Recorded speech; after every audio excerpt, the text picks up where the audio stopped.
Hi everybody, my name is Dennis and welcome back to another album review. Today we're reviewing the latest project from alternative rock group Foals, entitled Everything Not Saved Will Be Lost, Part 1. Now, I heard a lot of the singles going up to this and I got really excited because songs like Exits and Sunday are legitimately phenomenal songs. And this album didn't disappoint. It's a very beautiful blend of rock and electronic elements into something that's surprisingly cohesive despite utilizing two very different sounds. Because we have songs like White Onions or Syrups, which are very rock and guitar heavy. I mean, with the very heavy, fun, catchy bass line of Syrups and the very hard hitting guitar riff on White Onions, versus songs that sound almost more like an electro dance pop song, like In Degrees, which still has this fun electronic feel to it without being too popish, without coming across as too generic, without coming across as too bland. It's still fun and it's subtle enough to where it's very enjoyable. It's not in your face with all the electronics, it's not in your face with all the keyboards and synthesizers, but it's just enough to keep it fresh and enjoyable without overwhelming you. I think this was done really well, and it's a very difficult blend that a lot of times when artists attempt, they fail miserably. Much of this album follows a pretty cohesive flow lyrics-wise, where early on in songs like Exits and White Onions, we get songs about feeling trapped in one's own life. Much of this is directed as young people being satisfied with the way the world is going and what they'll have to be dealing with in the future. And this idea has been explored multiple times across different mediums of entertainment.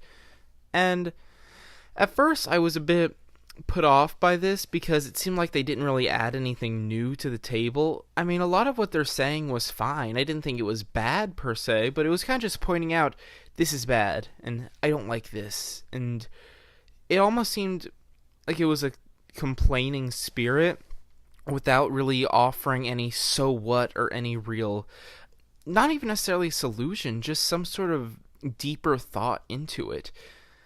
But as I listened to it more, I realized how necessary how beyond the first half of the album is almost nothing but build up, where it's almost building this story, building this emotion around what's being felt by the people in the band and many of their listeners, I would assume too. And it all builds up into this beautifully phenomenal conclusion to the album in Sunday, followed by I'm Done with the World and It's Done with Me, where Sunday is this absolutely heart-wrenching yet peaceful and loving song where it's all just about just accepting that things aren't going to go wrong, where we have all this buildup of I don't like the way the world is going and it's gonna be horrible. I mean, look at global warming, which is a very heavy topic, more explicitly discussed as an example on multiple songs. But with Sunday, it's saying, you know what, the world may be ending around us, but we're still young, we still have lives to live, and I'm not gonna let this bring me down. I'm gonna keep on moving forward.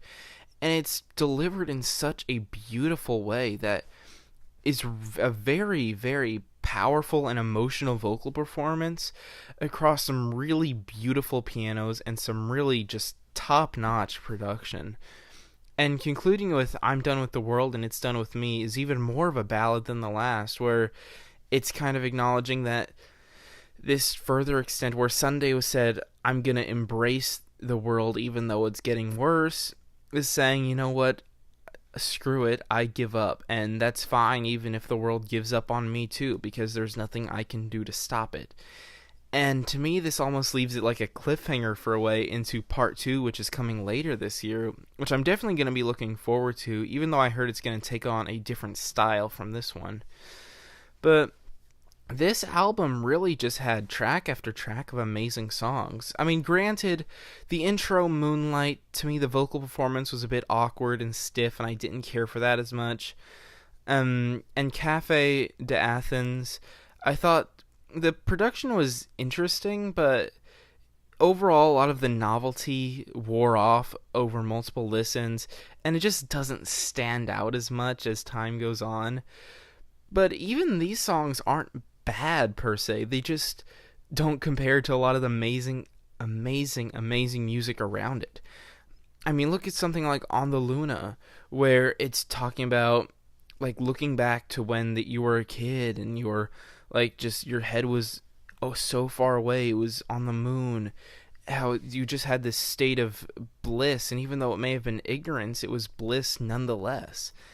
And it has a really fun upbeat tempo to it, and I love a lot of the electronic breakdowns both on this song and something like In Degrees. And these are very well balanced with a lot of these heavier rock moments, like I said earlier, from White Onions and Syrups. And then there's songs that just blend the two together in this really beautiful fashion, like Exits and Sunday, where the band's talents really do show. I'm was really satisfied with this album. It's such an amazing listen that lyrically is very cohesive and builds up to a very nice conclusion that I hope is later explored even further in part 2. The production is top notch. I mean, the bass is amazing, and the drum work on a lot of these songs is very well done. Like, props to the drummer. He did a great job on many of these tracks. And the vocal performances are more often very emotional and heart-wrenching, very they just bring you into the music much more than they lack feeling, or much more than they could have conveyed feeling better. I thought the vocals on this album were amazing and conveyed all of the right emotions at all the right times. So with that being said, I'm feeling a solid 8 on this album. Definitely be sure to check it out. It is a great listen that I hope you enjoy as much as I did. Be sure to tell me how wrong my opinion is, as always, and I'll see you in the next review.